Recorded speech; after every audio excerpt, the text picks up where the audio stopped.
despite its name. Next, it's your turn. But before embarking on your adventure, we must first determine your own strengths and weaknesses. You have in your possession a sword, a shield, and a backpack for carrying provisions for the trip.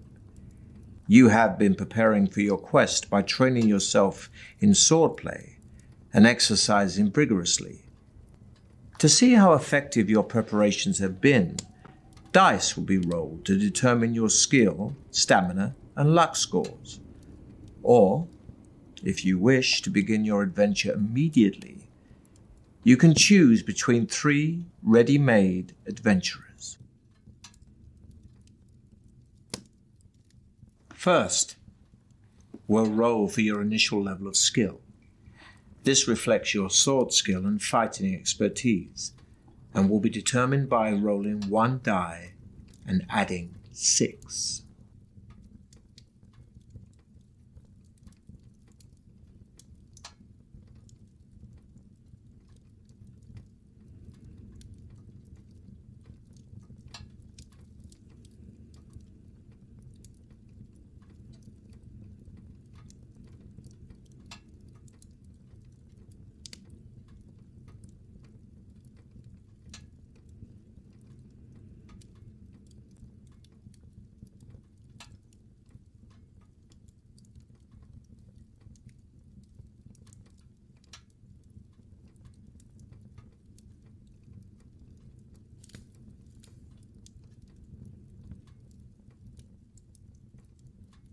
Next, we'll roll for your initial stamina, which represents your strength. So the higher your stamina score, the longer you will survive.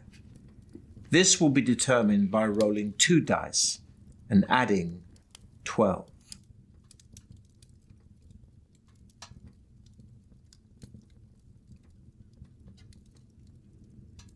Next, we'll roll for your initial luck, which represents how lucky an adventurer you are.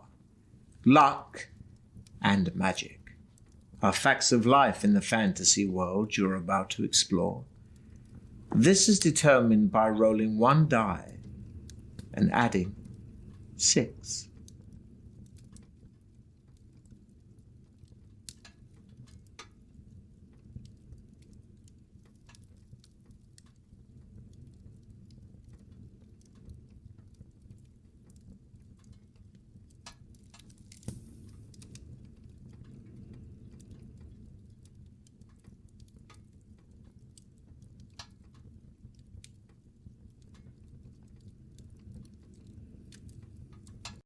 You may also take a magical potion with you to aid you on your quest. Each bottle of potion contains 2 measures, so can be used twice during an adventure. You can choose from a potion of skill that restores your skill points to their initial amount, a potion of strength that restores your stamina points to their initial amount, or a potion of fortune that not only restores your luck points to their initial amount, but will also increase your initial luck score by 1 each time it's used.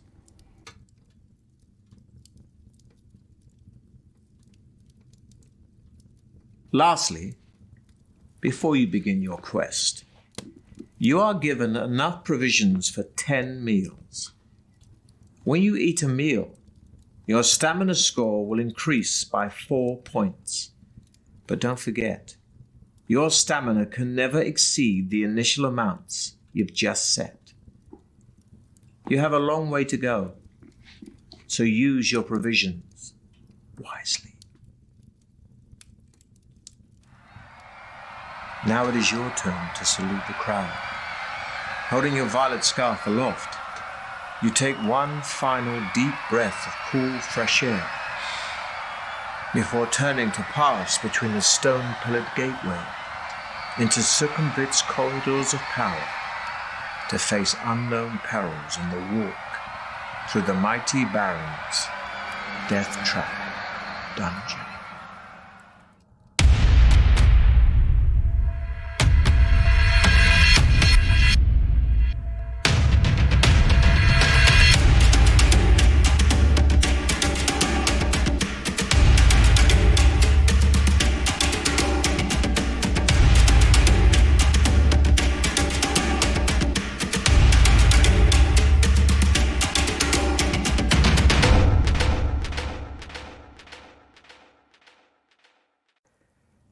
The clamour of the excited spectators gradually fades behind you as you venture deep into the gloom of the cavern. Large crystals hang from the tunnel roof at 20-meter intervals, radiating just enough soft light for you to see your way. As your eyes gradually become accustomed to the near darkness, you begin to see movement all around. Spiders and beetles crawling up and down the chiseled walls disappear quickly into cracks and crevices as they sense your approach. Rats and mice scurry along the floor ahead of you. Droplets of water drip into small pools with an eerie plopping sound which echoes down the tunnel. The air is cold, moist, and dank. After walking slowly along the tunnel for about 5 minutes, you arrive at a stone table standing against the wall to your left. On it, there are 6 boxes, one of which has your name painted on its lid.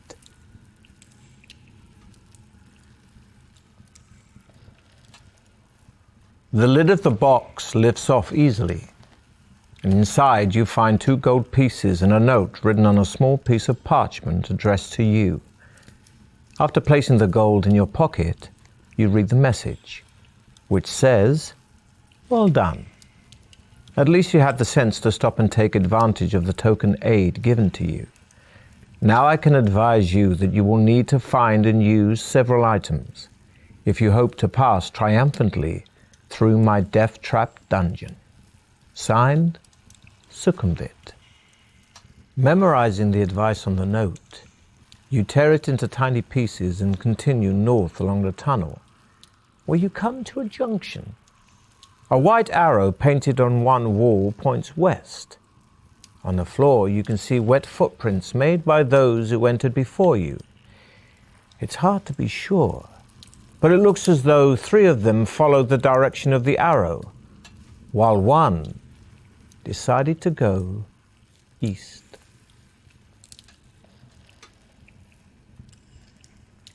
Following the 3 sets of wet footprints along the west passage of the tunnel, you soon arrive at a junction.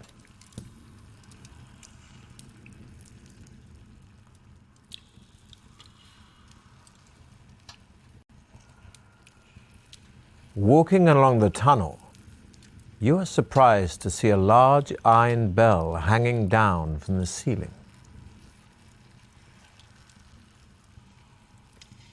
A dull bong sounds from the bell like a death toll. Everything around you begins to vibrate. You grit your teeth as your head starts to shudder.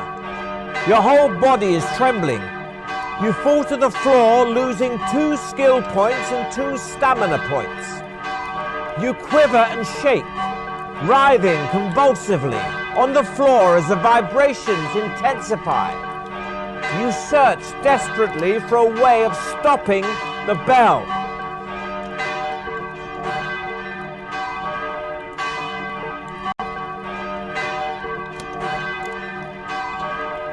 You pull your boot off your foot and force yourself to reach up and hold it against the bell. And slowly, the bell stops vibrating, and the pain in your body gradually eases. You manage to stand up, but you do not release your boot from the bell until it becomes completely still. You put your boot back on and continue your journey west. The tunnel veers sharply to the right and continues north for as far as you can see. You hear a tremendous commotion in the distance, growling and snarling and howling. You draw your sword and set off in the direction of the noise. Ahead, in the dim light, you see 2 hobgoblins fighting, punching, and kicking each other furiously. During your adventure, you'll enter into combat a number of times, and the further you go, the tougher your opponents will be. Combat takes place over several rounds, and your attack strength is based on yours and your enemy's skill scores. For each round of battle, we'll roll 2 dice for you and 2 for your opponent, adding the results to your skill scores. These are your respective attack strengths. Whoever's attack strength is the highest wins that round of combat. If you both had the same attack strength in a round, then it will be a tie. In some battles, you can take an opportunity to escape. But beware. If you do run away, your opponent will automatically score 1 hit on you as you flee, costing you 2 stamina points. So be sure you have enough. Such is the price of cowardice. You are playing using the traditional battle system from the original Deathtrap Dungeon book. At the start of each round, you'll have a short time to decide to fight or to build up your stamina by eating your provisions or taking a potion, if you have one. After each battle round, you'll be able to test your luck. By using luck in battles, you can either score a more serious wound on your opponent or minimize the effects of a wound scored on you. If you test your luck after you have just wounded your opponent, we'll roll 2 dice, and if the total is the same or less than your current luck score, you will have been lucky and will take an extra 2 points from your opponent's stamina. But if the roll is greater, then the damage to your opponent will be halved. If your opponent has just inflicted a 2 stamina wound on you, a lucky roll will halve that damage, but an unlucky roll will take an additional stamina point. One last thing. Testing your luck has a cost. Each time you test your luck score will be reduced by 1 point. Next to where the hobgoblins are fighting, there is a leather bag lying on the floor, and it seems to be this that they are fighting over.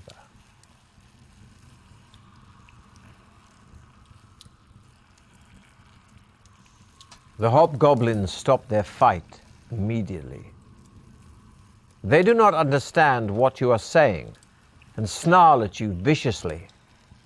Then they draw their short swords and run forward to attack you, one at a time.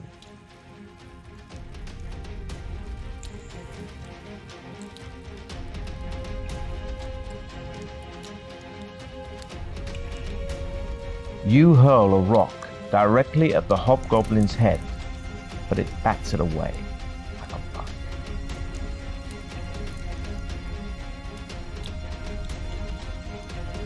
The hobgoblin runs at you, but you twist aside as your sword lands home.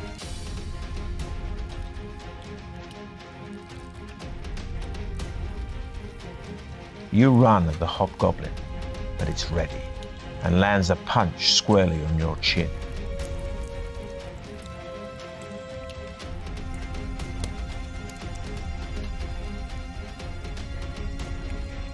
With one eye still on the bag, the hobgoblin doesn't see you attack and screeches as you land a blow.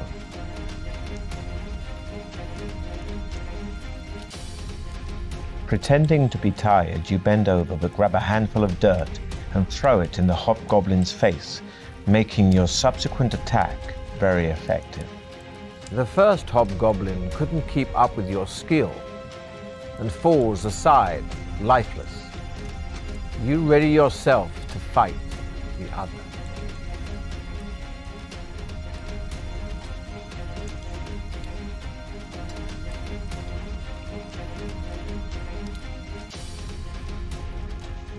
The hobgoblin runs at you, but you twist aside as your sword lands home.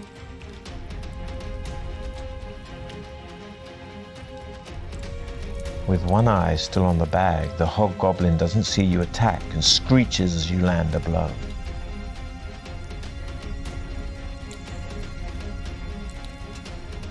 You fall back as the hobgoblin runs towards you, but you manage to roll away before he brings his sword down on you.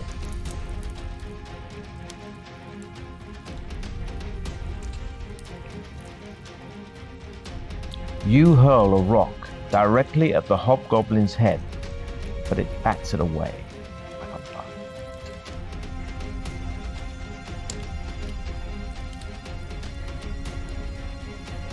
Pretending to be tired, you bend over to grab a handful of dirt and throw it in the hobgoblin's face, making your subsequent attack very effective. Cut and bruised from your victorious battle, you see that the hobgoblins have nothing of any use to you on them. So you decide to open the bag on the floor. Inside, you find a corked earthenware jug.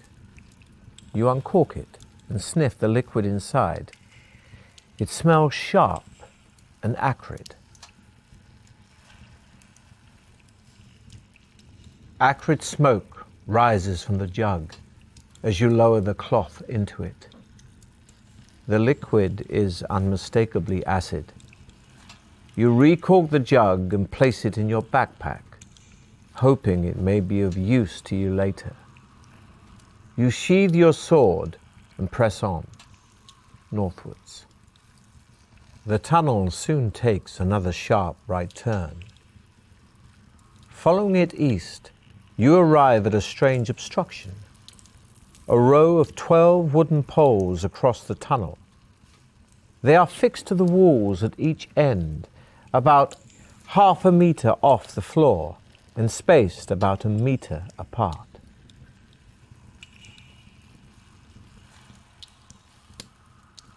You step slowly over and between the poles, taking care not to touch any of them. This will be a test of your skill, like the luck test. We'll roll 2 dice, and if the number rolled is equal to or less than your current skill score, you have been skillful. But if the roll is higher than your skill score, then you aren't skillful enough.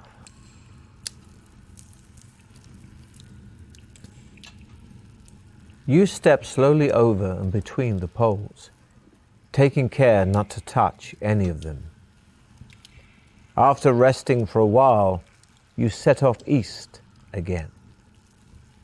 The tunnel ends at a junction. The footprints you have been following turn north, and you decide to stay with them. You soon come to another junction in the tunnel. One branch leads east, but the wet footprints you have been following continue north, and you decide to follow their trail. The passage opens out into a wide cabin which is darker but much drier. Ahead, you see the footprints gradually fade, then disappear. There is a large idol in the center of the cabin that must be 6 meters high. In its head are jeweled eyes, each as big as your fist. On either side of the idol stand 2 giant stuffed, bird-like creatures.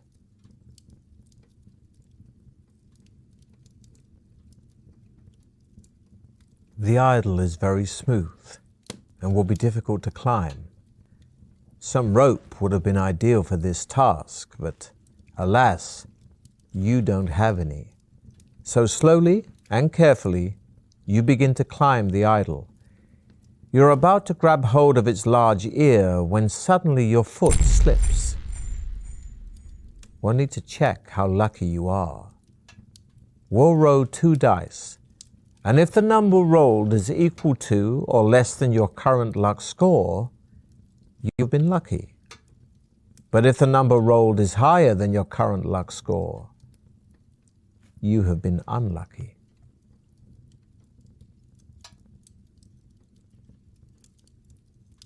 You just managed to grab the idol's earlobe and regain your footing. You scramble over its face and sit down on the bridge of its nose. You draw your sword and consider which jeweled eye to prize out first.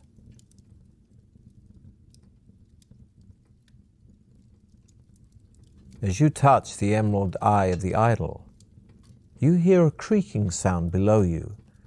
Looking down, you are shocked to see the two stuffed birds taking flight. Their wings flap in jerky movements, but they are soon above you and look set to attack. You'll fight the flying guardians, one at a time, but your skill is reduced by 3 during this combat because of your restricted position.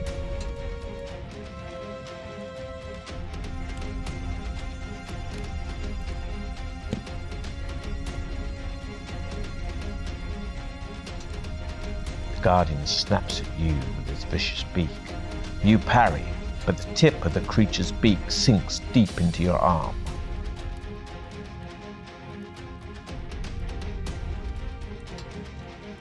The beating wing of the guardian smashes into the side of your head, leaving you seeing stars and sapping your stamina.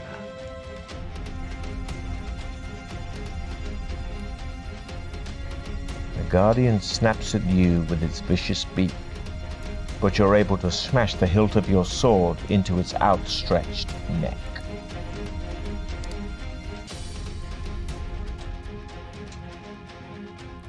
Clawing at your leg with its talons, the guardian rips away a chunk of your stamina.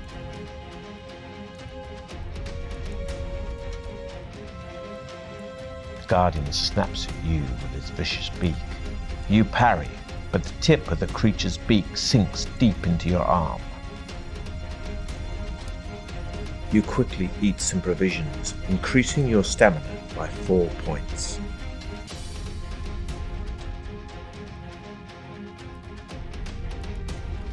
You manage to grab one of its legs, flipping it over, making it fall fast, but it recovers just before hitting the ground. Neither of you are harmed.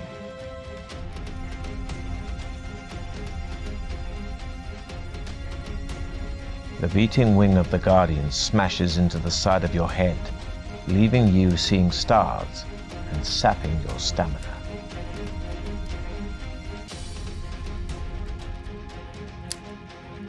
Clawing at your leg with its talons, the guardian rips away a chunk of your stamina.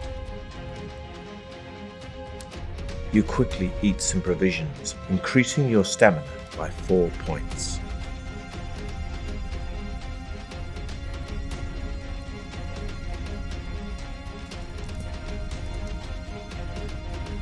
The guardian snaps at you with its vicious beak. You parry, but the tip of the creature's beak sinks deep into your arm.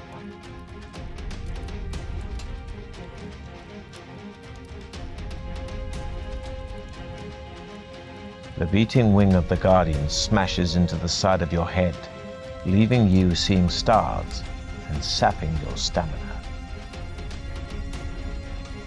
You quickly eat some provisions, increasing your stamina by 4 points.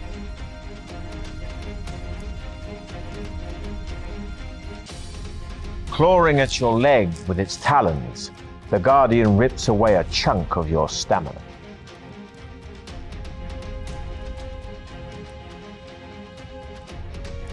Coming at you with its razor-sharp talons, you're able to swipe your sword, partially removing one of the guardian's toes.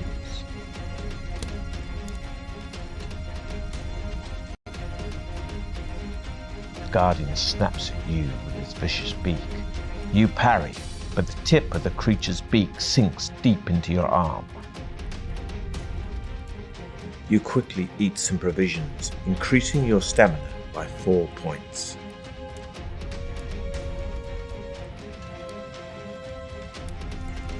You're able to grab the wing of the guardian and send it crashing into the idol. It recovers, but you took some of its stamina.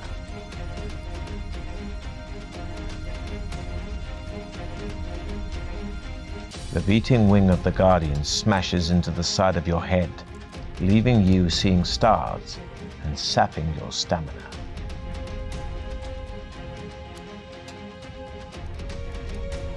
The guardian snaps at you with its vicious beak, but you're able to smash the hilt of your sword into its outstretched neck. The crumpled form of the first flying guardian falls crashing to the floor. So you ready yourself to take on the second.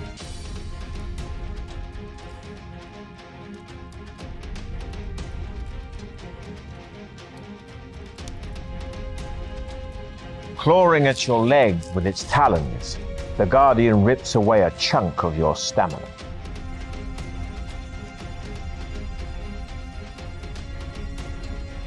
You try your luck, and your luck is in.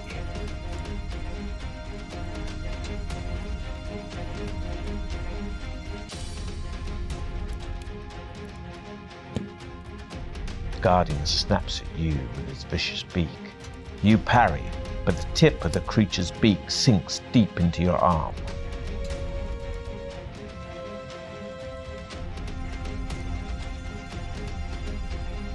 The beating wing of the guardian smashes into the side of your head, leaving you seeing stars and sapping your stamina.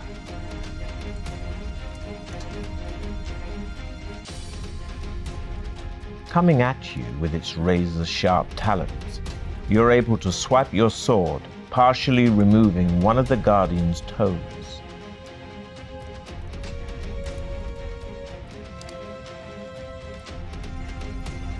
You're able to grab the wing of the guardian and send it crashing into the idol. It recovers, but you took some of its stamina.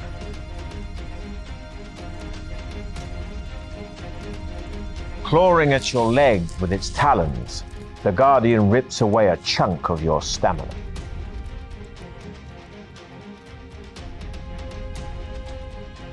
The guardian snaps at you with its vicious beak.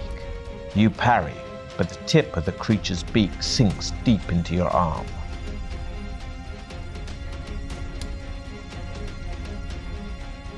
The beating wing of the guardian smashes into the side of your head, leaving you seeing stars and sapping your stamina.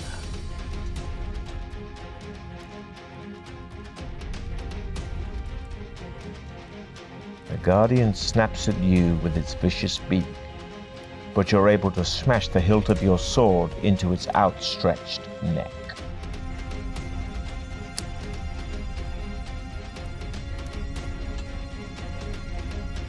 Clawing at your leg with its talons, the guardian rips away a chunk of your stamina.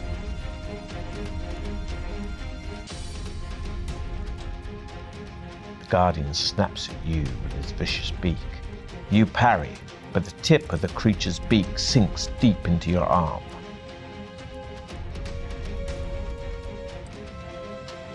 The beating wing of the guardian smashes into the side of your head, leaving you seeing stars and sapping your stamina.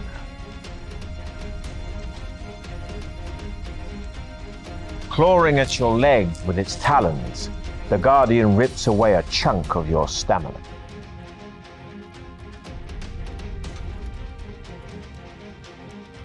Coming at you with its razor-sharp talons, you're able to swipe your sword, partially removing one of the guardian's toes.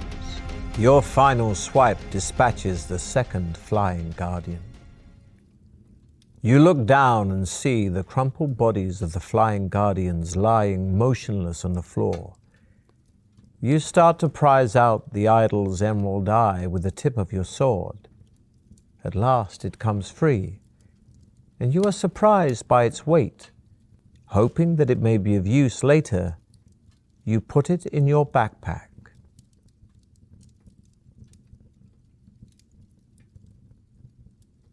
You lower yourself carefully down the idol, and wasting no more time in the cavern, run forward to the tunnel in the northern wall.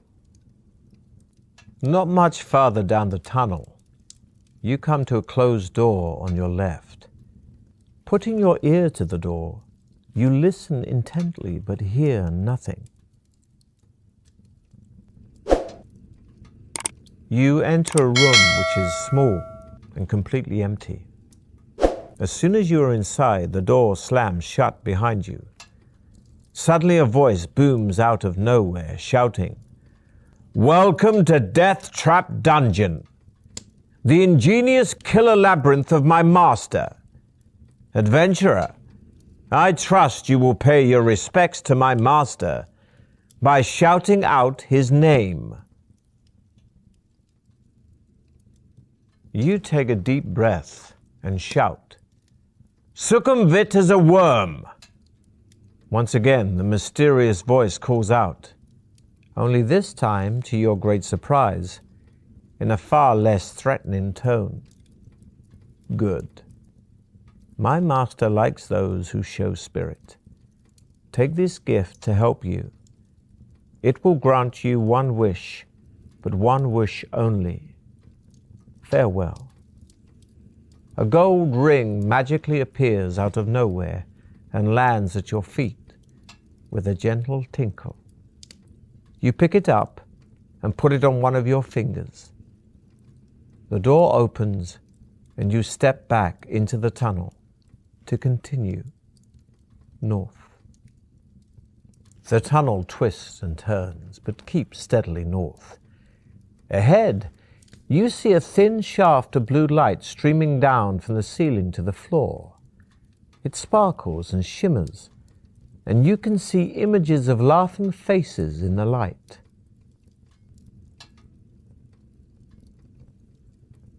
You come to an arched doorway set in the right-hand wall of the tunnel. The heavy stone door is closed, but there is an iron latch and a round handle.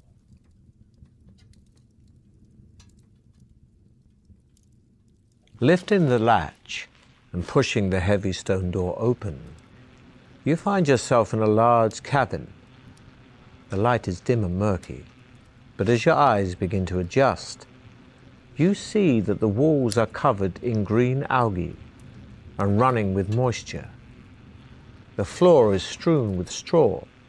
The atmosphere is warm, damp, and fetid, and a soft humming sound fills the air. You step gingerly through the straw towards a corner of the cabin where there appears to be a shallow pit. Peering warily into the pit, you are disgusted to see a mass of pale, writhing worms, some as much as 1/2 meter long.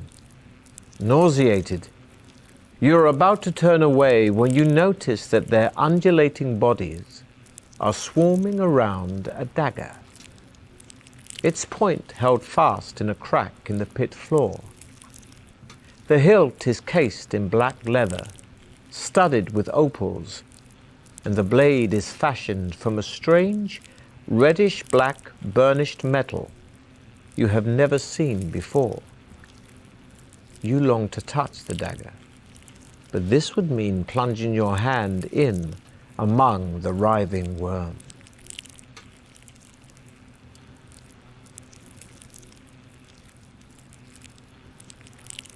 Taking a deep breath, you lean over the pit and plunge your forearm into the mass of wriggling worms.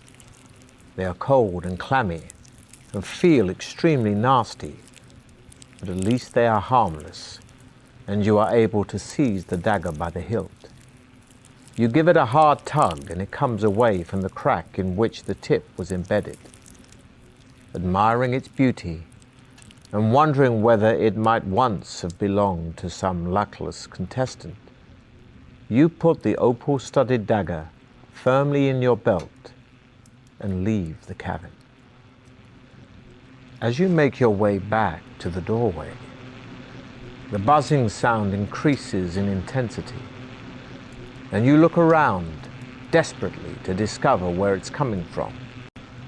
Glancing up in the nick of time, you see a huge and grotesque black shape of a giant fly emerging from a recess high up in the cavern wall.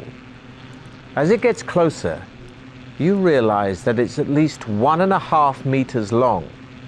Its opaque wings vibrate, making the sickening buzzing noise you can hear, and its 6 black, hairy legs are poised to grasp your body. Below, its multifaceted eyes is a long, shiny black proboscis, which darts in and out venomously. You have stolen the giant fly's treasure from her brood of maggots, and you must face the consequences. It's time to test your luck again. Remember, a roll equal to or less than your luck score means you've been lucky, but a roll higher than your luck could end badly.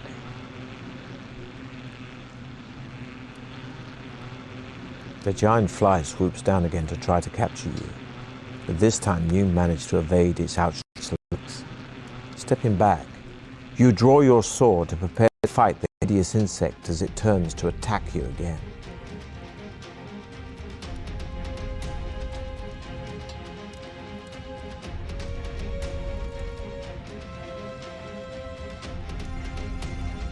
The fly charges at you and slams into you like a cannonball, hitting your chest and knocking you flat to the floor.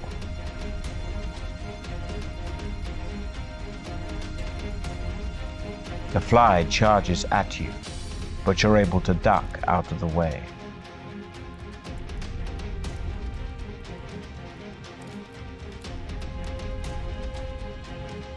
You hurl yourself at your enemy, fist flailing, and land a stunning blow.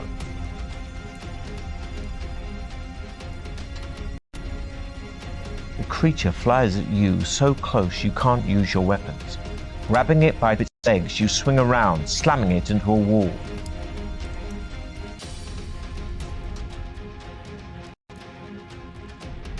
Flying just out of reach, the fly sprays its acidic saliva into your face.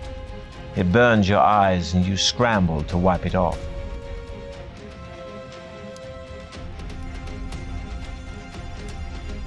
You grab two of the giant fly's legs, but before you can do any damage, it wriggles free.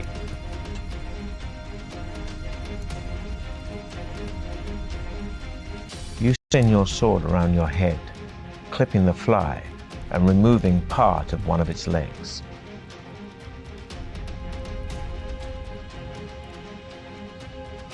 You hurl yourself at your enemy, fist flailing, and land a stunning blow. Pleased with your victory, you wipe the vile yellow slime from the blade of your sword and walk quickly to the door, back to the tunnel, and head north. The tunnel ends shortly at a junction. Looking left and right, you see a narrow passage disappearing into the dim distance. Ahead, you hear the sound of rocks being ground and crushed. The noise grows louder, and suddenly you realize that the wall on your right is starting to collapse. Terrified, you watch as a large, hideous, worm-like creature with a gaping mouth and powerful mandibles slithers through a hole in the wall. Its great jaws continue to crunch the rock as it turns its head slowly from side to side, feeling the cool air in the tunnel. It appears to be totally blind, but seems to know of your presence, perhaps sensing the heat of your body. It starts to slither towards you with its mandibles wide apart to attack.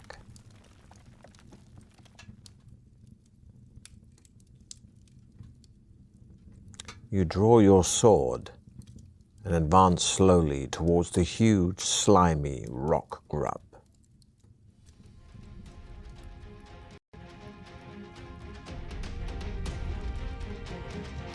The rock grub is strong, but slow.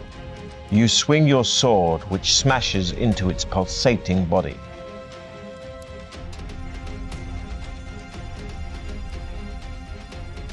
You thrust your sword, and you clearly damage the creature.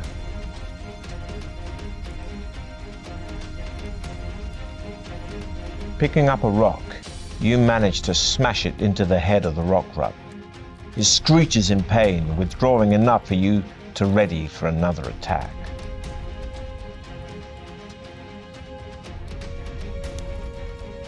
You pick up a chunk of rock from the tunnel wall and hurl it at the creature. It merely catches it in its powerful mandibles and crushes it to dust.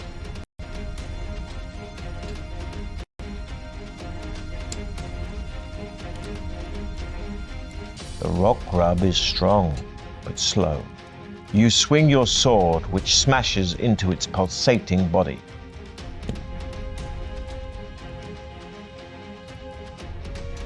You thrust your sword, and you clearly damage the creature.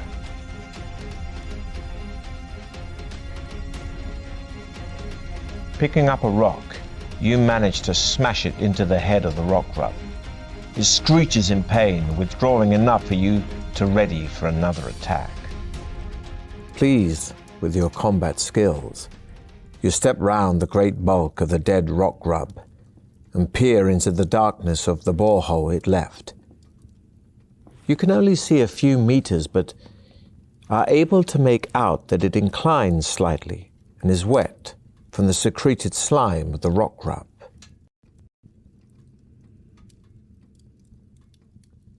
Tapping the side of the borehole with your sword, you tread your way blindly through the sticky slime. You follow its twisting and turning course for what seems an age and begin to wonder where it might lead. Suddenly, you hear a slithering sound up ahead. You freeze with fear, your eyes desperately trying to pierce the pitch-black darkness. Before you realize what is happening, you are gripped round the neck by the powerful mandibles of another rock grub. It is the mate of the rock grub you killed and has been attracted by the smell of blood on your sword. It squeezes harder until your neck snaps like a small twig. Your adventure ends here.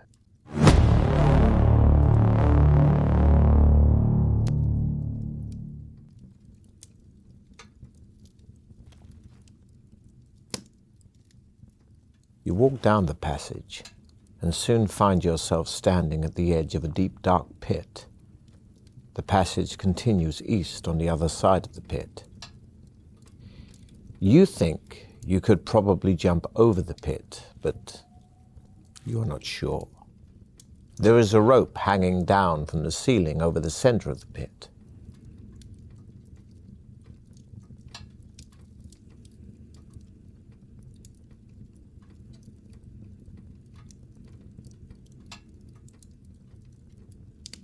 Taking a step forward, you leap towards the edge of the pit. How lucky are you feeling? Rolling equal to or less than your luck score means you've been lucky, but a higher roll could cost you.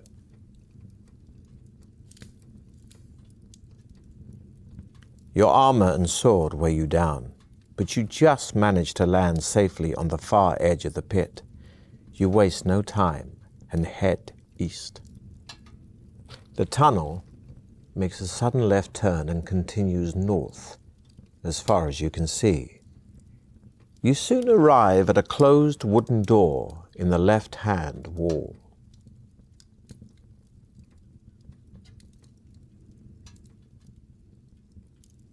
The door opens into a large candlelit room filled with incredibly lifelike statues of knights and warriors. A white-haired old man dressed in tattered rags jumps out from behind one of the statues and starts to giggle. Though he looks like a fool, the sparkle in his eyes makes you think there is more to him. In a high-pitched voice, he says, "Oh, good! Another stone for my garden. I'm glad you have come to join your friends. Now, I'm a fair man, so I'll ask you a question. If you answer correctly, I'll let you go free. But if your answer is wrong, I'll turn you to stone." He starts to chuckle again, obviously pleased with your arrival.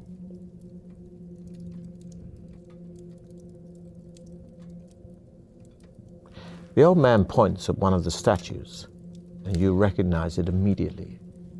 It is the knight who started the trial of champions. The agonized look on his face locked in stone for eternity. The old man smiles, saying, "This man weighs 100 pounds plus half his weight. How much does he weigh?"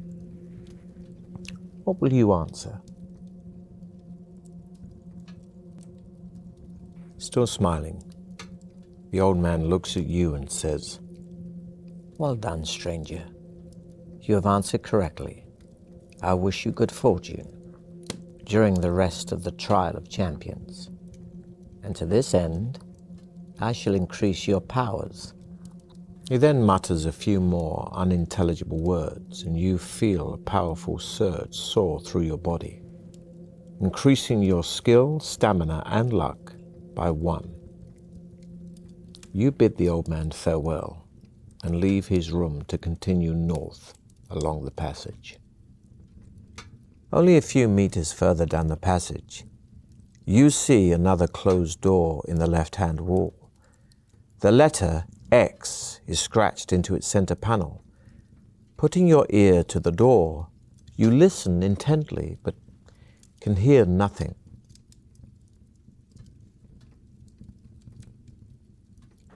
The door opens into a large room. Looking around, you see an alcove in the west wall. In the middle of the room, sitting in the chair, is the skeleton of an armed warrior, possibly a contestant from years gone by. The skeletal fingers of its right hand grip a crumpled parchment.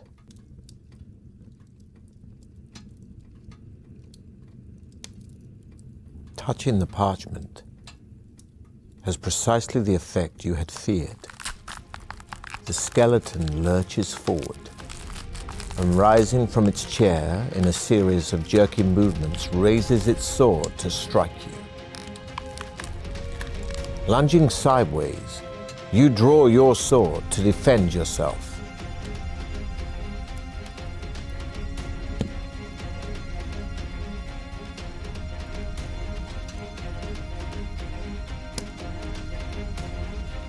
You raise your sword to parry the skeleton's attack, but it knocks your sword aside and lands a painful blow.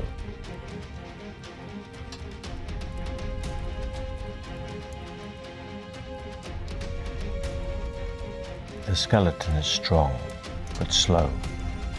You swing your sword, which smashes into its leg.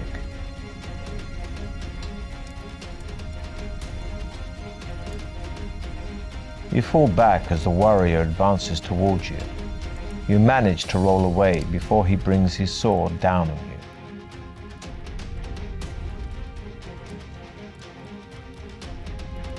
The warrior's strength is surprising. You raise your shield to defend yourself, but it smashes you painfully against the wall.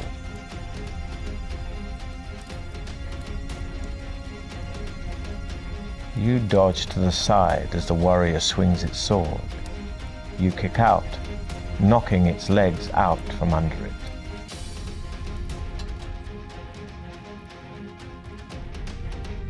You jump back as the skeleton swings its sword, but not quickly enough, and it tears into your shoulder, sapping your stamina.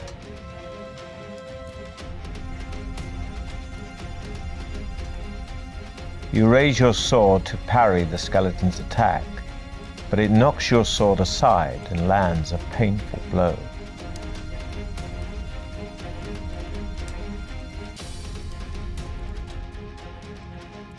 The warrior's strength is surprising. You raise your shield to defend yourself, but it smashes you painfully against the wall.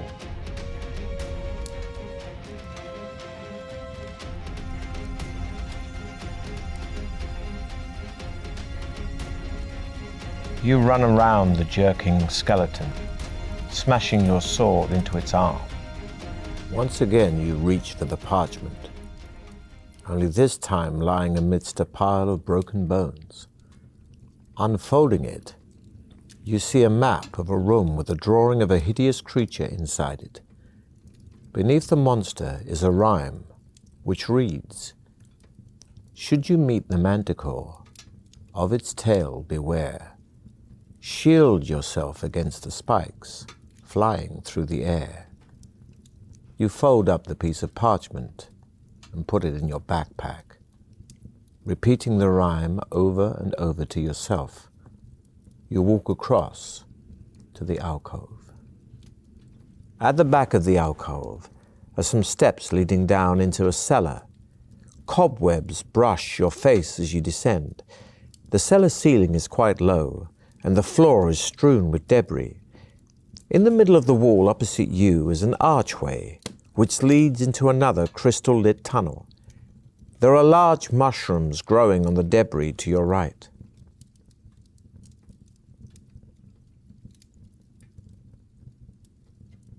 The tunnel continues west for several hundred meters, finally ending at some steps leading up to a closed trap door.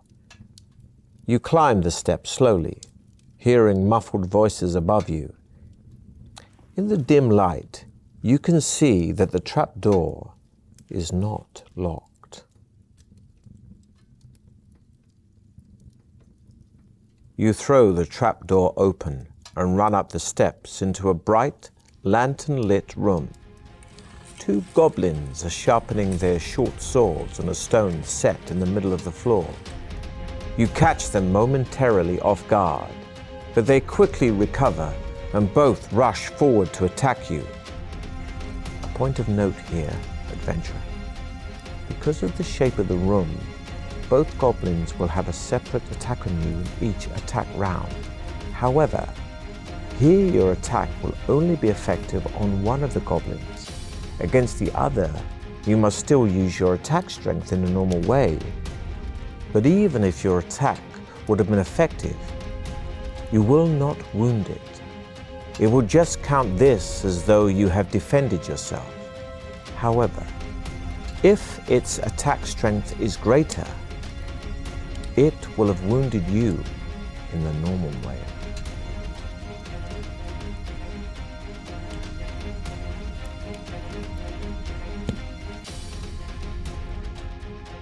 You hurl yourself at your enemy, fists flailing, and land a stunning blow.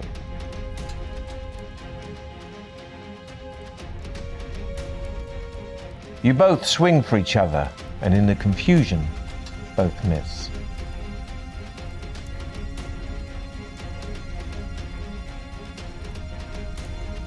You thrust your sword, and you clearly damage the creature.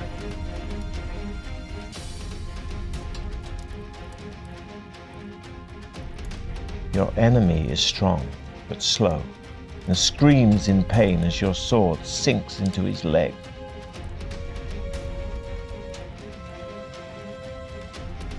You hurl yourself at your enemy, fists flailing, and land a stunning blow.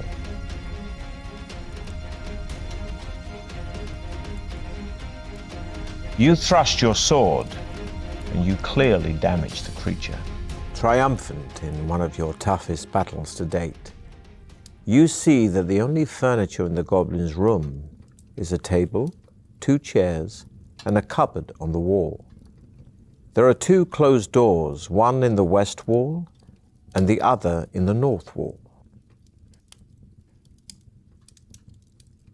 The cupboard contains a wooden mallet and 10 iron spikes, which you put in your backpack while wondering which door to open.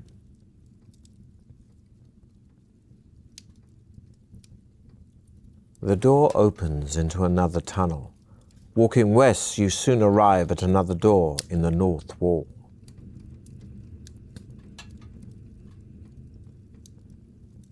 The door opens into a small room in which there is a human skull with jeweled eyes resting on the top of a marble plinth. A row of loaded crossbows is fixed to the left-hand wall, and 2 small wooden balls lie on the floor just inside the door.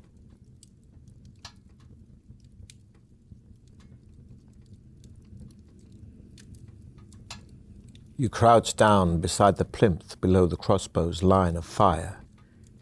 You reach up and pull the skull off the plinth, expecting your action to trigger the crossbows. Much to your surprise, nothing happens. Have a luck point for that. Still crouching, you pluck the jeweled eyes out of the skull. You recognize the yellow stones as topaz. You place them in your backpack. Looking at the row of crossbows, You wonder whether a trap still awaits you in this room.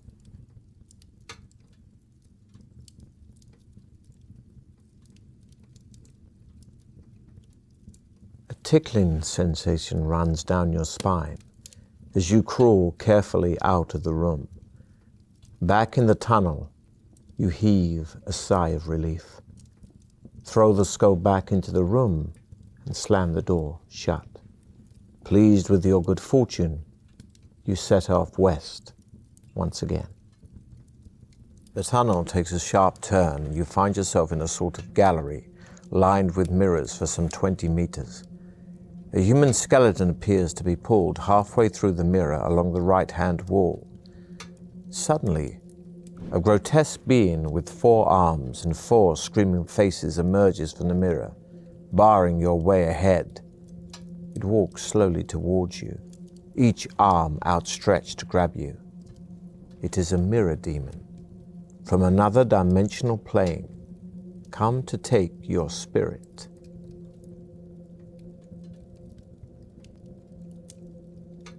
You rub your magic ring and wish for the mirror demon to be transported back to its own world, never to return. Still advancing towards you, it starts to shimmer and fade away, vanishing completely just before it reaches you. Your quest continues north. In front of you are 2 flights of stone steps separated by a banister of rat skulls. Treading carefully, you slowly make your way up the steps. You soon reach the top without mishap and continue along the new tunnel, which takes the sharp turn right. After 100 meters in the tunnel, you come to a junction. Looking left, you see the dead bodies of 2 orc guards. At least one of your rivals in the Trial of Champions must still be ahead of you. A quick search of the bodies produces nothing apart from a necklace of teeth hanging around the neck of one of the orcs. The necklace is an amulet of strength which adds 1 skill point and 1 stamina point. Pleased with your find, you continue your quest north. The tunnel soon ends at a junction. Standing there alone and wondering which way to go is one of your rivals. It is one of the barbarians. You call out to him, but at first he does not answer. He merely stares at you coldly, his hands firmly gripping his axe. You walk up to him and ask which way he is heading. He grunts his reply, saying that he is going west, and you may go with him if you wish. The eastern tunnel soon comes to a dead end. A piece of paper, brown and cold with age, is pinned to the end wall.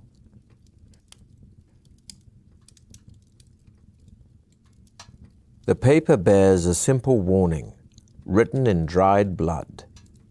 Beware the trial masters. You replace the paper on its nail and run back down the tunnel to rejoin the barbarian. Running down the tunnel, you soon catch up with the barbarian and tell him that the eastern passage comes to a dead end. He nods his head in silent understanding and sets off towards the west with you at his side. Although you are slightly uneasy in each other's company, knowing that there can only be one winner in the Trial of Champions, you are both content to share in the benefits of a temporary alliance, and you begin to tell each other of your exploits so far, of the monsters and traps encountered and the dangers overcome. Walking along, you soon come to the edge of a wide pit. It is too deep and dark to see to the bottom. The barbarian suggests he lowers you to the bottom with his rope, saying he has a torch which he can light for you to use.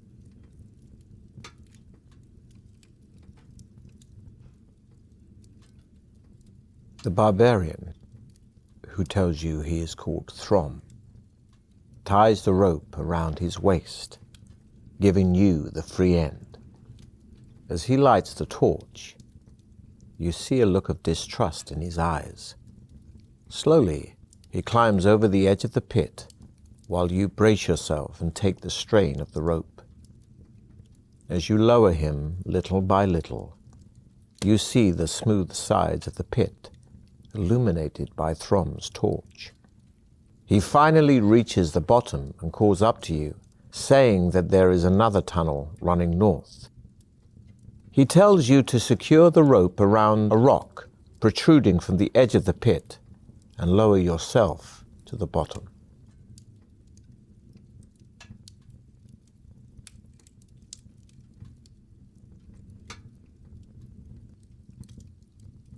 You let go of the rope and hear it fall to the bottom of the pit.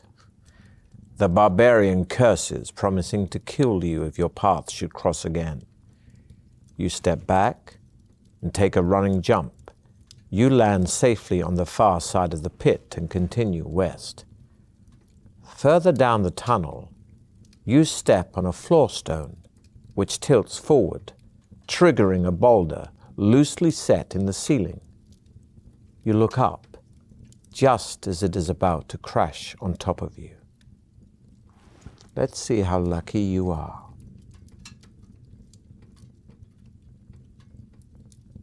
You just manage to dive to the side before the boulder smashes into the tunnel floor, splitting the stone. As you dust yourself off, you suddenly notice daylight at the end of the tunnel. You run forwards towards a beautiful sight of blue skies and green trees. Running out of the tunnel, you expect to be greeted by cheering crowds, but are horrified at what you do see. There is no hero's welcome from the people around you. All are dead. You are in fact standing in a cold chamber littered with armored skeletons and bodies. The exit victory was just an illusion. Only the corpses of past adventurers are real. You run back towards the tunnel, but hit an invisible barrier. You, like the adventurers tricked before you, are trapped in this ghoulish place and destined to end your days in the chamber of the dead.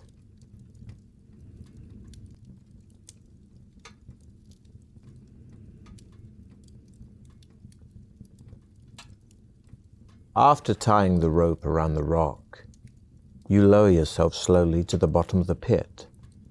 Throm retrieves his rope by shaking it off the rock, and you set off together down the new tunnel. On a stone ledge in the tunnel wall, you see two dusty leather-bound books.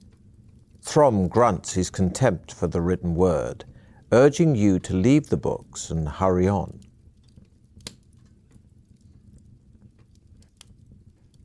As you open the book, it immediately begins to disintegrate, the pages turning to dust in your hands. You manage to keep a few fragments and read the handwritten script. The book appears to be about monsters, and from what you can make out, it contains a full description of a monster called the Blood Beast. It is a horrific, bloated creature with tough, spiny skin and facial blisters which burst open to become mock eyes, evolved to hide the Blood Beast's only weak spot, the real eyes. Blood beasts usually dwell in pools of fetid slime which give off a poisonous gas so strong that it alone can easily knock people unconscious. The blood beast, although too bulbous to haul itself out of its slime pool, has a long and vicious tongue which it wraps around its victims before it drags them into its pool. As the helpless and still living victim's flesh decomposes in the vile slime, the blood beast will feed on it. You tell Throm about the grotesque blood beast. He merely shrugs his shoulders and tells you to get going. The book pages are sealed together, but a small hole has been cut out in the middle of them, just large enough to hold a small corked bottle containing a clear liquid. You show it to Throm, who holds up his hand, indicating that he does not want you to come anywhere near him with it. His distrust of things unknown is strongly evident.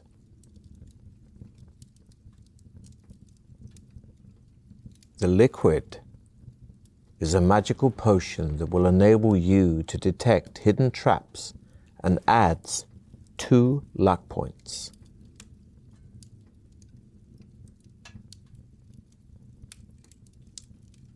Setting off, you continue your journey north with Throm. The tunnel turns sharply to the right, continuing east for as far as you can see. Throm stops and tells you to halt as well. He turns his head slowly from side to side, listening. "I hear footsteps coming down the tunnel towards us," he whispers. "Draw your sword." You both crouch down to hide in the shadows, and not a minute too soon. For a moment later, you see the silhouette of 2 armed guards. Throm jumps up and dashes forward, screaming a loud battle cry. They are 2 cave trolls. Throm attacks the first one with his battle axe, and you run to his aid to attack the second.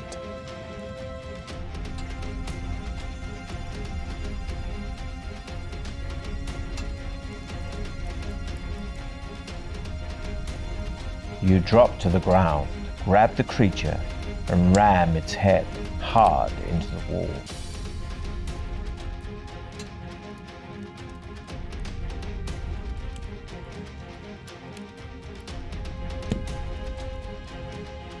You hurl yourself at your enemy, fists flailing, and land a stunning blow.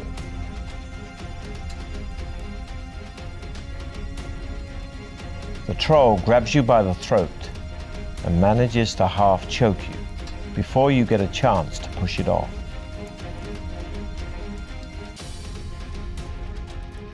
You drop to the ground, sweeping away the troll's legs. It howls as its head hits the hard ground.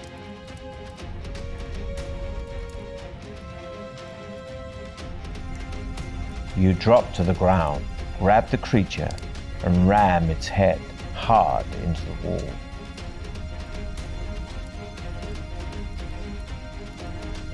You parry the attack, but your enemy is too strong, and you crack your head on the floor as you hit the ground.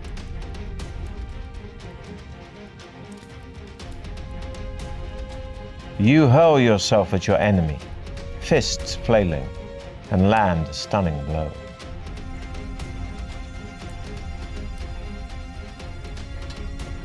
You drop to the ground, sweeping away the troll's legs. It howls as its head hits the hard ground. You look to the left and see Throm standing over the cave troll he has slain. Blood is pouring out from a deep cut in his shoulder, but it does not seem to worry him. You search the bodies of the cave trolls, but find nothing apart from a bone ring on a leather cord hanging round the neck of one of them. The ring is engraved with a symbol which Throm recognizes. He explains that it must have belonged to druids of the north, and that an ancient talisman such as this will increase your powers if your body is able to accept it. As soon as you put the ring on your finger, your whole body starts to shake. We'll see how skillful you really are. Remember, a roll equal to or less than your skill score means you've been skillful, but a roll higher than your skill could end badly. Your body continues to vibrate intensely, and you feel as if you're about to pass out, but your strength is great, and you manage to withstand the tremendous shock to your system. Finally, you calm down and begin to feel the ring's beneficial powers working on you. and adding 3 stamina points. You see Throm looking at you anxiously, so you reassure him that you are fully recovered. He strides off east, and you follow him eagerly. The tunnel leads into a damp cavern with a high ceiling and rock-strewn floor. Long and wet, teeth-like stalactites hang down threateningly. Their constant dripping creates milky pools on the floor. The tunnel carries on through an archway carved in the shape of a demonic mouse.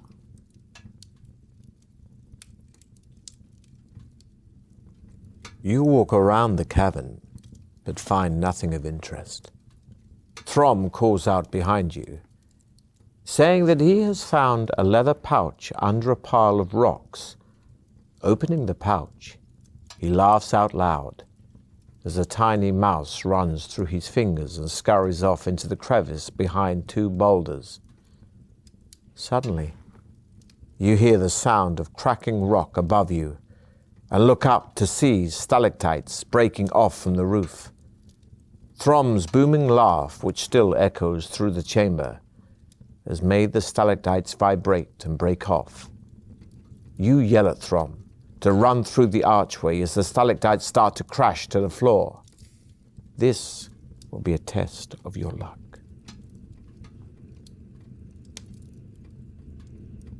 Despite the stalactites crashing all around you, you manage to dash through the archway without injury. You look around and see Throm thundering towards you, one arm held over his head for protection. He dashes into the tunnel and leans against the cold wall, panting heavily, apologizing for starting the rockfall, and offers you his hand to shake. You tell Throm that maybe he should use sign language in future, even for laughing.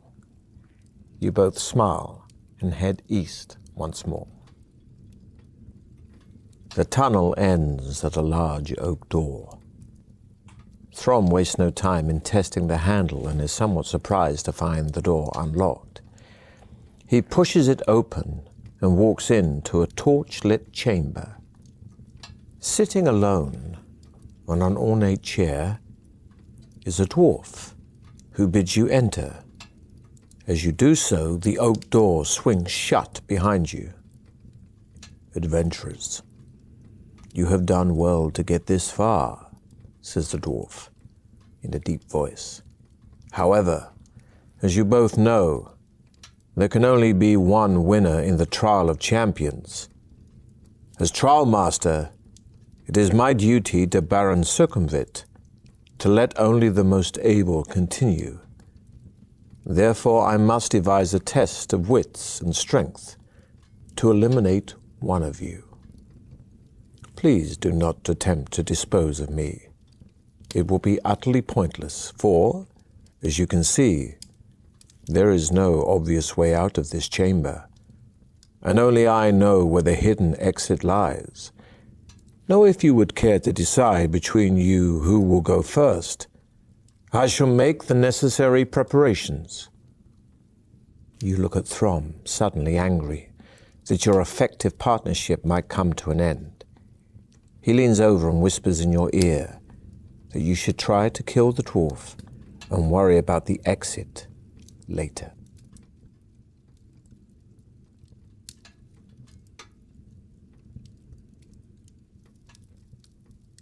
As you rush towards the dwarf, he pulls 2 hand darts from his belt and throws them at you and Throm, hitting both of you in the leg. You are both instantly paralyzed by the poison on the tip of the dart, losing you 2 stamina points. As though glued to the floor, you can only watch as the dwarf retrieves his dart from your thigh. He asks you whether you are willing to enter his contest now. You strain to nod your head. Slowly, the effects of the poison wear off and mobility returns. The dwarf beckons you to follow him, telling Throm to await his return. He opens a secret door in the chamber wall and you follow him into a small circular room. He closes the door behind you and hands you 2 bone dice, telling you to throw them on the floor. You roll a 6 and a 2, a total of 8.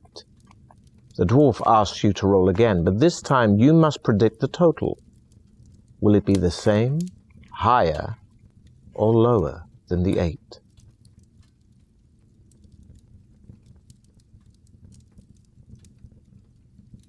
The dwarf looks at the dice. Not very good at playing the odds, are you? He sneers. I regret you must suffer a penalty before you can continue. From out of his pocket, he produces 2 pills. One is stamped with the letter S, and the other stamped with the letter L. He asks you to choose one and swallow it.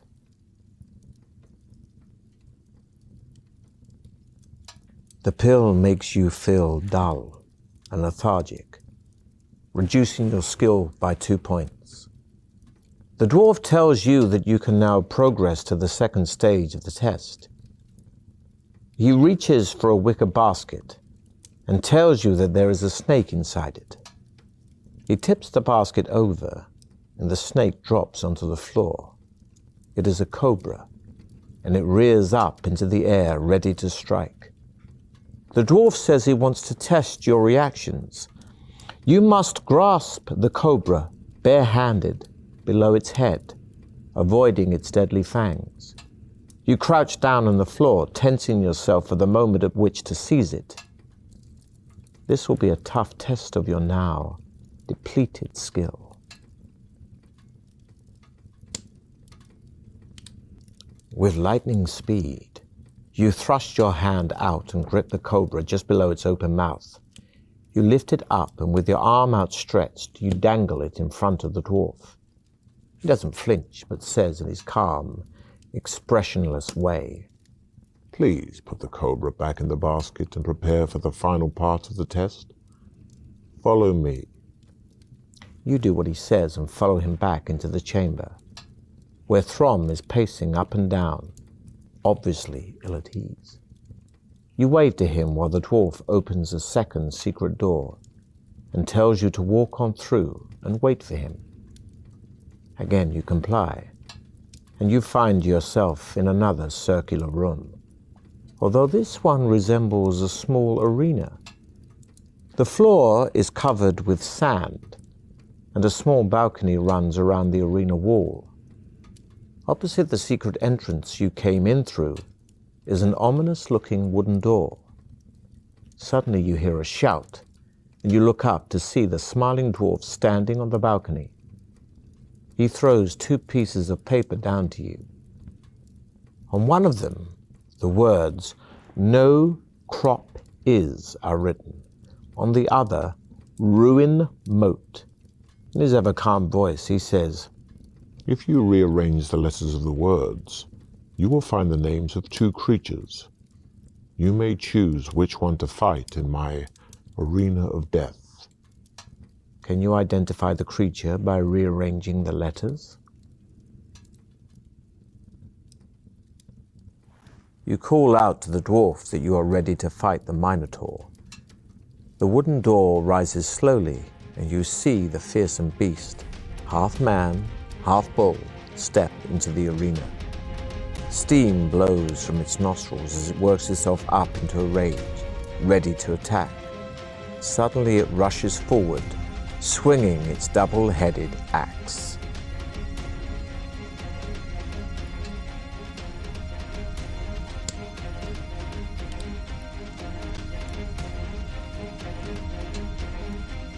The Minotaur leans forward and takes a run at you.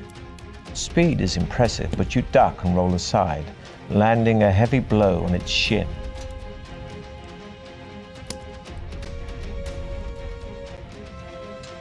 The Minotaur swings its huge axe above its head. You step aside as it smashes into the floor. You're able to land an attack from the side.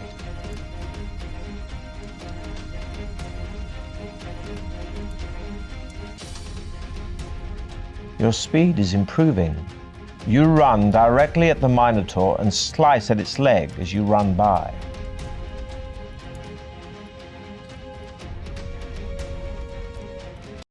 The swinging double-headed axe is a formidable weapon, and you shriek as it sinks into your arm.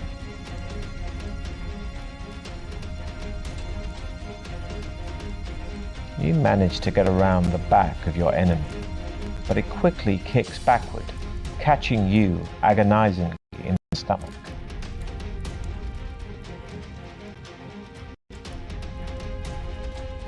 The Minotaur leans forward and takes a run at you. Speed is impressive, but you duck and roll aside, landing a heavy blow on its shin.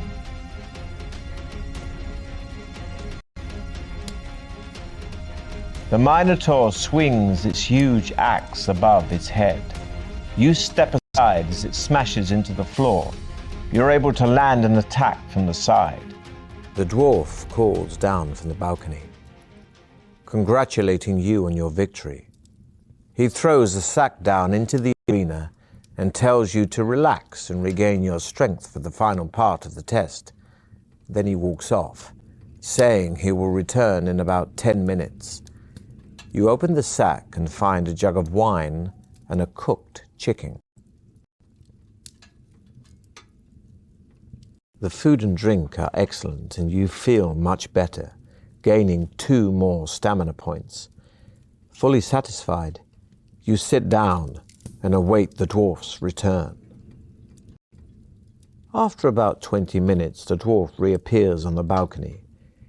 He calls down to you, saying, Well, I do have an interesting problem on my hands. Prepare to fight your next opponent. The wooden door rises once again, and you are surprised to see a familiar face. It is Throm. He is cut and badly bruised and doesn't seem to recognize you. He is clearly delirious as he staggers forward with his axe raised to attack you. The dwarf laughs and says, The cobra bit him, but he has the strength of an ox and managed to carry on, even though most men would have died. Now you must fight him to decide finally which of you will continue the trial of champions. You shout abuse at the dwarf, protesting the cruelty of such a contest. He merely laughs, and you have no option but to defend yourself against poor Throm. Despite his wounds, he is immensely strong.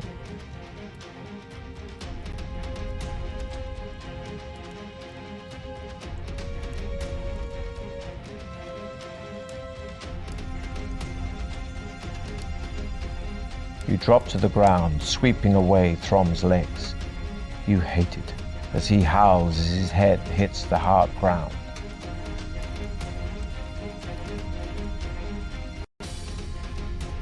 You parry Throm's attack, but he is too strong, and you trip, cracking your head on the floor as you fall.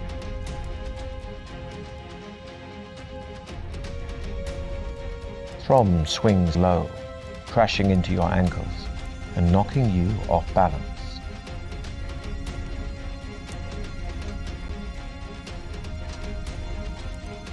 Throm grabs you by the throat and manages to half choke you before you get a chance to push him off.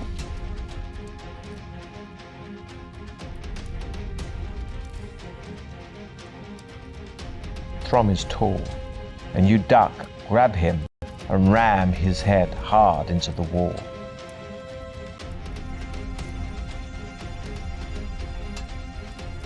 You hurl yourself at Throm, fists flailing, and land a stunning blow on his chin.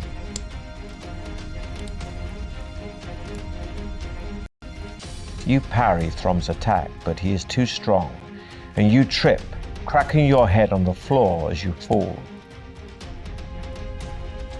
You quickly eat some provisions, increasing your stamina by 4 points.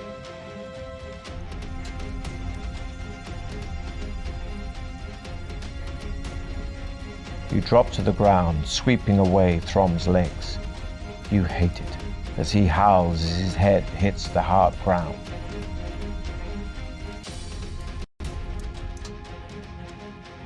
Throm swings low, crashing into your ankles and knocking you off balance.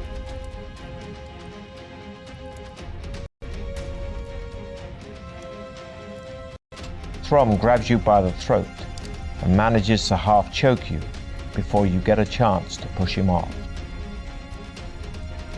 You quickly eat some provisions, increasing your stamina by 4 points.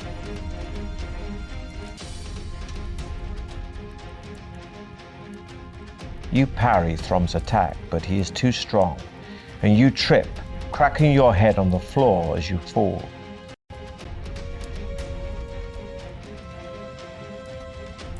Throm swings low, crashing into your ankles and knocking you off balance.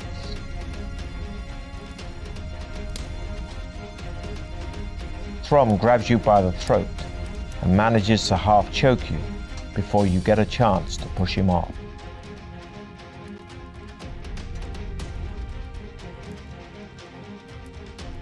You try your luck, and your luck is in.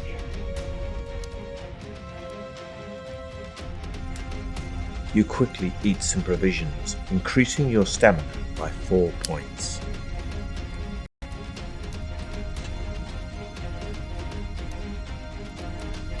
Throm is tall, and you duck, grab him, and ram his head hard into the wall.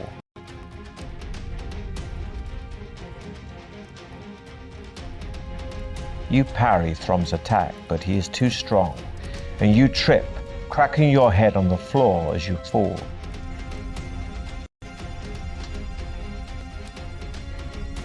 Throm swings low, crashing into your ankles and knocking you off balance.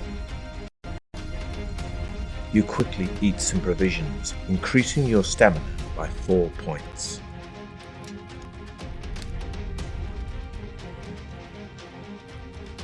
Throm grabs you by the throat and manages to half choke you before you get a chance to push him off.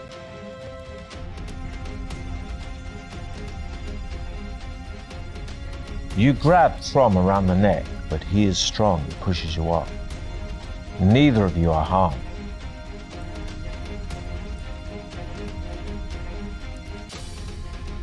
You parry Throm's attack, but he is too strong, and you trip, cracking your head on the floor as you fall.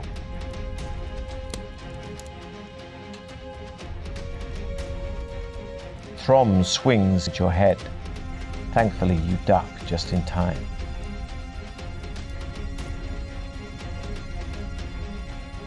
Throm swings low, crashing into your ankles and knocking you off balance. You quickly eat some provisions, increasing your stamina by 4 points.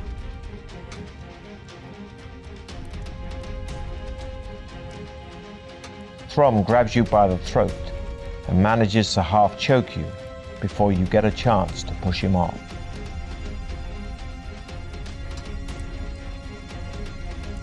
You parry Throm's attack, but he is too strong, and you trip, cracking your head on the floor as you fall.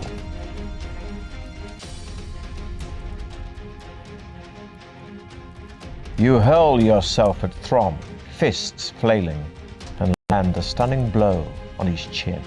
Exhausted by your long duel, you fall to your knees as you stare at Throm's still body.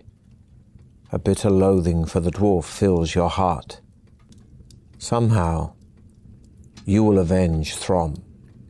Engulfed in your hatred, you do not notice the dwarf enter the arena until he is standing right in front of you, a loaded crossbow aimed at your chest. I know what you are thinking, He says calmly. but remember that only I know the way out of here. Get up. It's time for you to leave. Once on your feet, the dwarf indicates that you should walk ahead of him. Back in the chamber, he crosses over to the northern wall and pushes against one of its stones. A door-like section of the wall swings out, opening into another crystal-lit tunnel. With his crossbow still aimed at your chest, The dwarf smiles, saying, Good luck.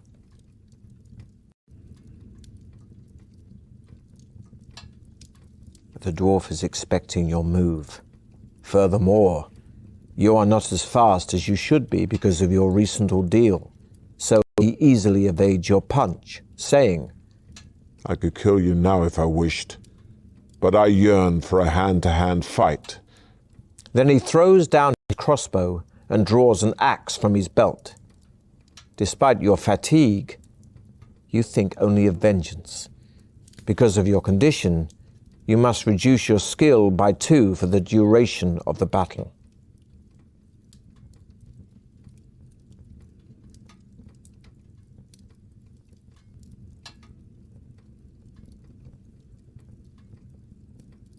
The dwarf ducks as you swing at it, smashing its axe into your leg.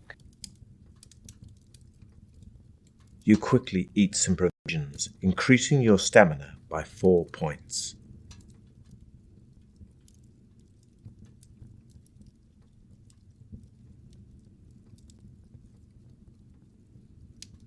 Not ready with your sword, you kick out at the dwarf, but it catches onto your leg, flipping you backwards and smashing your head on the ground.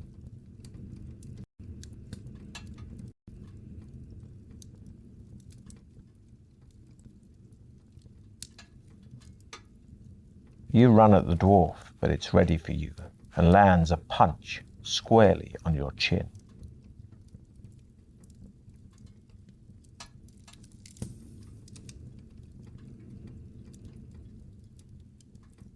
You lunge at the dwarf's stomach with your sword drawn. It tries to move, but you land a painful blow.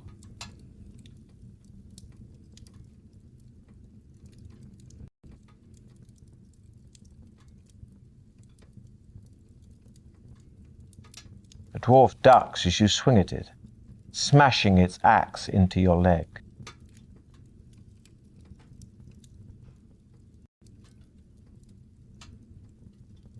Not ready with your sword, you kick out at the dwarf, but it catches onto your leg, flipping you backwards and smashing your head on the ground.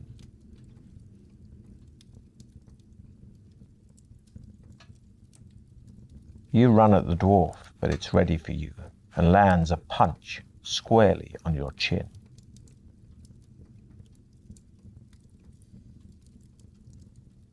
The dwarf ducks as you swing at it, smashing its axe into your leg. Too much for your beaten body. The dwarf makes short work of you. Your adventure ends here.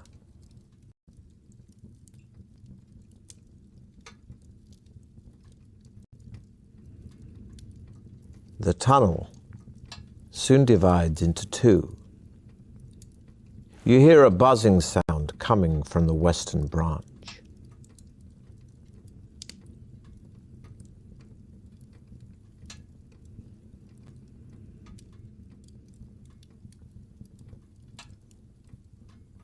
The tunnel leads into a dark chamber, covered in thick cobwebs. Clawing your way through them, you trip over a wooden casket.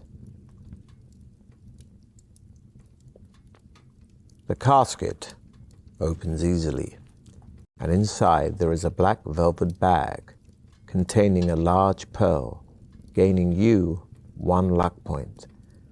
After putting the pearl in your pocket, you press on through the cobwebs. You reach the far wall of the chamber and see 2 doors.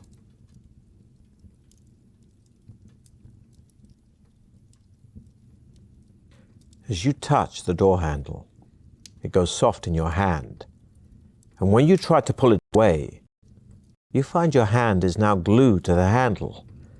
A giant fist then forms in the center of the door panel and shoots forward, punching you in the stomach, costing you 1 stamina point. With your free hand, you reach into your backpack and take out the jug, uncorking it with your teeth. You pour the acid over the door, which is in fact the fluid form of an imitator. A jet of smoke rises from it with a loud hissing sound as the acid immediately starts to burn the creature. It melts rapidly, and you are able to step away unharmed. Having no other choice, you somewhat apprehensively turn the handle of the other door. The door opens into another tunnel running north. Ahead you see two stone fountains, one on either side of the tunnel, carved in the shape of cherubs. Water spouts from their mouths and cascades into small bowls at their feet.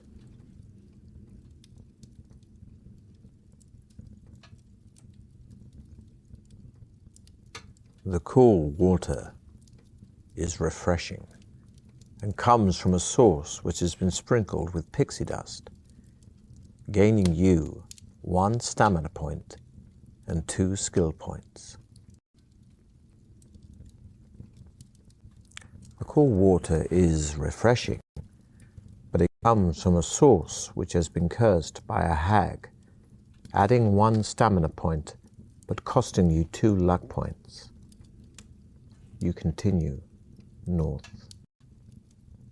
Leaning against the left-hand wall of the tunnel, you see a pair of bamboo stilts. They are securely chained, and you see a label attached to a padlock, which reads, "The price of these stilts is 1 gold piece. Place the coin in the slot to release the lock." There is a slot in the padlock into which you place the coin. Immediately the lock clicks apart, and you are able to unchain the stilts. You place them on your shoulder and once again set off north. A little farther on, you come to a section of the tunnel which is covered with thick green slime. It looks threatening, so you decide to test it first with a piece of cloth. The slime's corrosive jelly burns the cloth instantly, leaving no trace. You climb onto your stilts and take a few tentative steps across the floor. Your confidence grows, and you soon feel able to tackle the walk across the slime.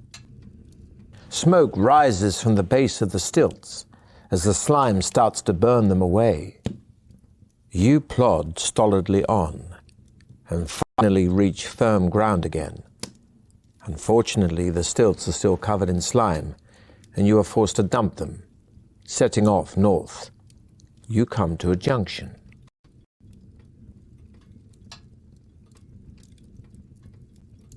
You walk no more than 3 meters west before you hit an invisible barrier. It starts fizzing and crackling, and you are thrown back. You have hit an energy screen, losing you 1 stamina point. There is no alternative but to walk back to the junction and head north. You soon arrive at a double door in the left-hand wall. You listen at the door but hear nothing. You try the handle, it turns, and you open the left door slightly and peer through the crack. An armed warrior is lying face down on the floor of a bare room with smooth walls and a low ceiling. He is presumably dead, for he makes no movement, even when you call out to him. A large jewel, perhaps a diamond, lies just beyond his outstretched arm.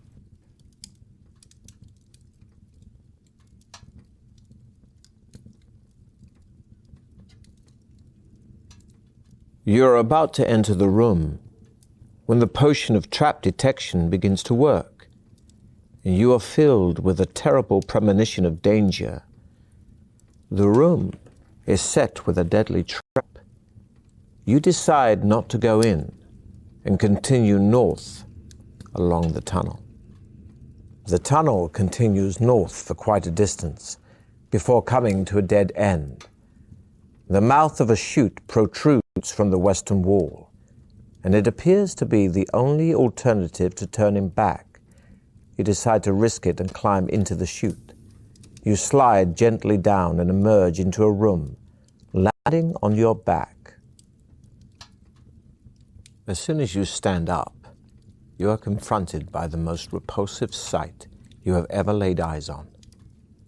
There in front of you, wallowing in a circular pool of fetid slime, is a bulbous creature too horrible to be believed. Its body is green and covered all over with fearsome-looking spikes. Its face is a mass of crimson blisters, one of which suddenly bursts to reveal yet another of its many sinister, all-seeing eyes. A narrow path runs around the edge of the pool and leads into another tunnel in the far wall. Remembering the description of the vile blood beast and the warning about the toxic gas rising from its pool, you cover your mouth with your sleeve and step forward with your sword drawn, wary of the blood beast's tongue. As you step around the side of the pool, it rolls forward and flicks out its tongue, but you are ready for it and cleave it with one swipe of your sword. The beast howls in pain and stretches forward frantically, trying to clasp you between its blood-filled jaws. You start hacking at its hideous face in an attempt to pierce its real eyes.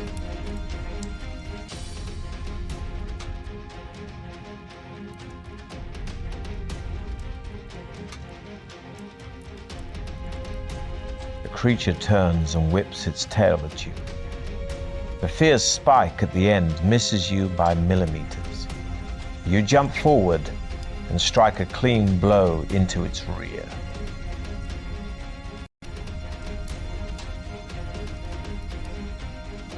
Breathing heavily during your fight, you begin to succumb to the toxic gas and fall, cracking your head on the floor.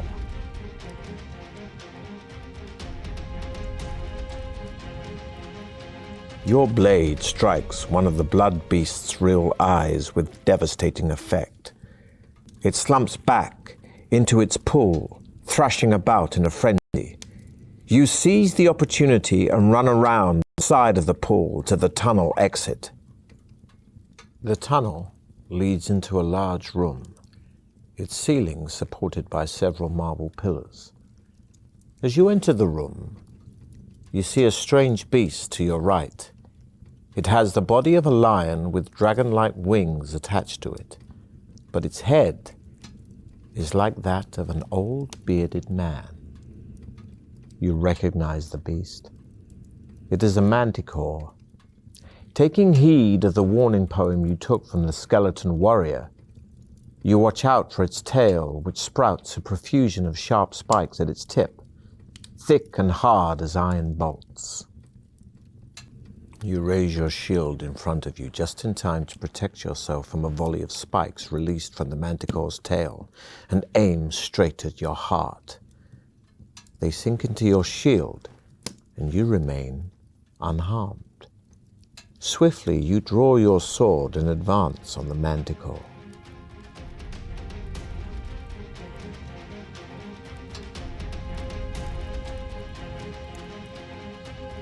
The creature runs directly at you. You move too late, and the creature smashes you onto a wall, costing you valuable stamina.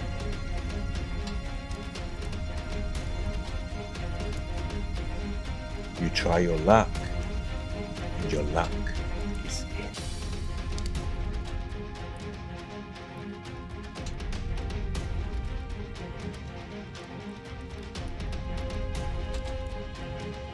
You seize an opportunity to attack the creature's leg, but it's ready for you. And before you can strike, it rips your leg with its razor-sharp claws.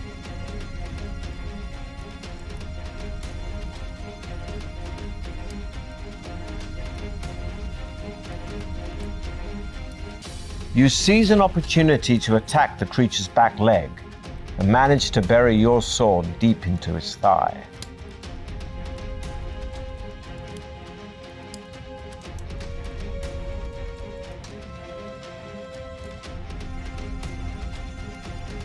You run to avoid the whipping tail, but stumble and a spike from it thuds agonizingly into your shoulder.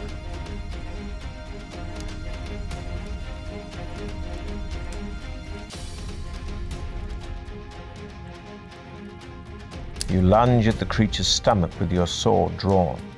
It tries to move, but you land a powerful blow.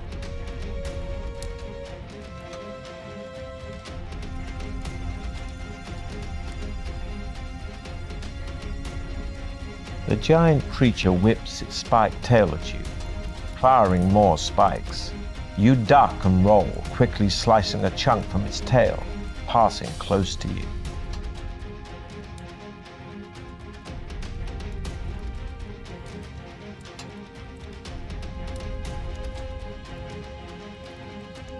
You seize an opportunity to attack the creature's back leg and manage to bury your sword deep into its thigh.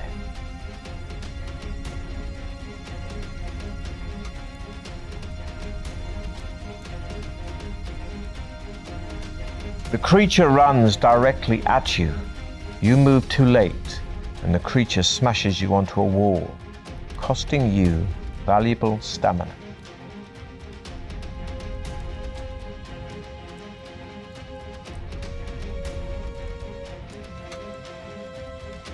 You seize an opportunity to attack the creature's leg, but it's ready for you. And before you can strike, it rips your leg with its razor-sharp claws.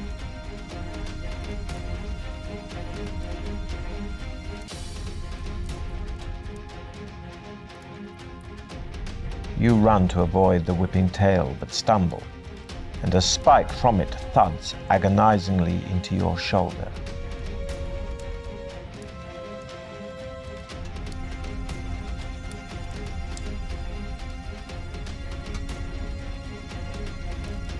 You lunge at the creature's stomach with your sword drawn. It tries to move, but you land a powerful blow.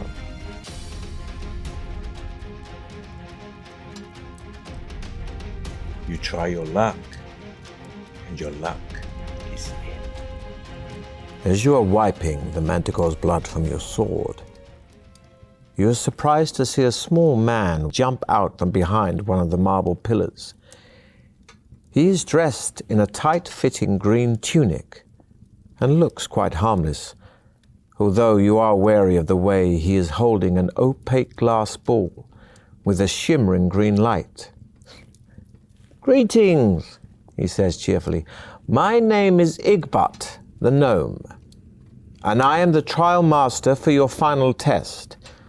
Needless to say, my magical powers are great, so you should not try to attack me. You may have learnt, during your quest, that gems play an essential part in the trial of champions.